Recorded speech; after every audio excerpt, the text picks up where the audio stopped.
दिल्ली की नई मुख्यमंत्री रेखा गुप्ता शीश महल में नहीं रहेंगी, लेकिन जब यही शीश महल मुख्यमंत्री का आधिकारिक आवास है तो रेखा गुप्ता आखिर यहां ना रहकर कहां रहेंगी और फिर शीश महल का क्या होगा, बताते हैं आपको इस वीडियो में। नमस्कार, मेरा नाम है मेघना सचदेवा और आप मुझे देख रहे हैं लोकमत हिंदी पर। सबसे पहले तो हम आपको ये याद दिला दें कि दिल्ली सीएम बंगले का नाम आधिकारिक तौर पर शीश महल नहीं है। ये नाम तो साल 2023 में तब सामने आया था जब इसके रेनोवेशन पर हुए खर्च के बारे में मीडिया में खबरें आ रही थी।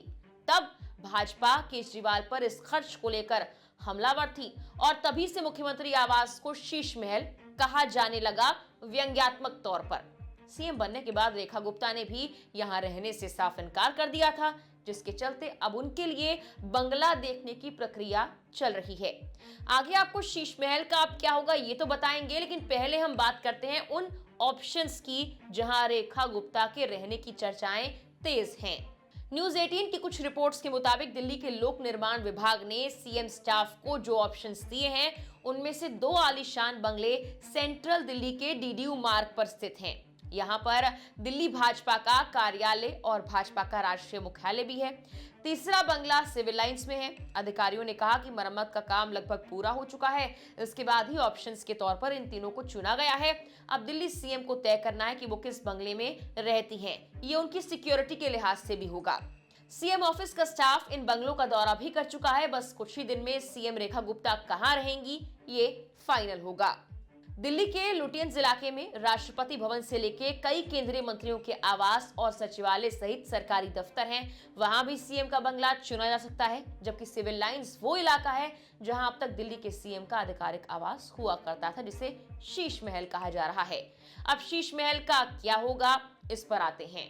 रेखा गुप्ता ने अरविंद केजरीवाल के शीश महल को लेकर अपने प्लान बता दिए थे। उन्होंने कहा था शीश महल को म्यूजियम बनाया जाएगा, जनता यहां आकर देख पाएगी कि उनके पैसे का कैसे दुरुपयोग किया गया। दिल्ली विधानसभा चुनाव 2025 के दौरान भाजपा ने सीएम आवास को लेकर अरविंद केजरीवाल पर जमकर निशाना साधा था। भाजपा की तरफ से कैग की रिपोर्ट का हवाला दिया गया था। बीजेपी की तरफ से आरोप लगाए गए थे कि अरविंद केजरीवाल ने अनुचित तरीके से पैसा पास करवाया। सीएम हाउस के बजट से कहीं ज्यादा राशि उसको दोबारा बनाने में खर्च कर दी। इस दौरान दूसरे कामों के लिए आवंटित किया गया पैसा भी इसी घर को बनाने में लगा दिया। घर में कई किचन्स मौजूद है जिनमें लग्जरी सुविधाएं हैं।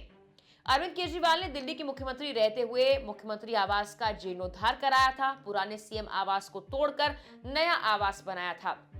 इसमें जाहिर तौर पर करोड़ों का खर्चा हुआ था। आरोप है कि अरविंद केजरीवाल ने तय बजट से ज्यादा राशि इस्तेमाल की थी इस सीएम हाउस को रेनोवेट कराने में। इस दौरान विपक्ष ने यह भी आरोप लगाए थे कि अनुमानित बजट बढ़ाया गया है और मनमाने तरीके से पैसे को खर्च किया गया है। कैग की रिपोर्ट को लेकर लगातार चुनावी मोड में भी इसको लेकर भाजपा अरविंद केजरीवाल की पार्टी पर हमलावर रही थी, जिसके बाद शीश महल को लेकर ही इस चुनाव में एक बड़ा मुद्दा बनाया गया और आखिरकार अब भाजपा सत्ता में दिल्ली में वापसी कर चुकी है। एक लंबा वनवास खत्म कर जब दिल्ली में भाजपा की वापसी हुई है तो साफ तौर पर दिल्ली की नई मुख्यमंत्री ने कह दिया है कि वो इस शीश महल में तो नहीं रहेंगी।